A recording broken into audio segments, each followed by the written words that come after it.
El Partit Popular de la ciutat de València va celebrar ahir un acte per a tancar el curs polític. Rita Barberà i Alberto Fabra van encapçalar l'acte al costat de l'edifici Beles-Ovens, on van participar més de 600 militants i simpatitzants de la formació. Els dos dirigents van destacar el treball del govern central per a traure a Espanya de la crisi i asseguraren que València i la Comunitat Valenciana necessiten continuar governades pel PP. Fabra va referir-se a la presentació d'avui de la marca Espanya, també al Beles-Ovens.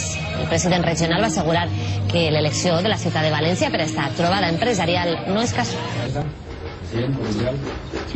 Esta tierra la tenemos que seguir gobernando el Partido Popular. Esa es nuestra misión. Hemos trabajado durante muchos años y hemos transformado la ciudad. Podemos seguir mejorándola. Como la comunidad, podemos seguir mejorándola. ¿Y dónde mejor podía el gobierno que presentar la marca España que aquí en Valencia? Es porque aquí representamos lo que es el carácter emprendedor, la fuerza, el compromiso y lo que somos capaces de hacer cuando nos dan oportunidades en sectores tan importantes como el turístico.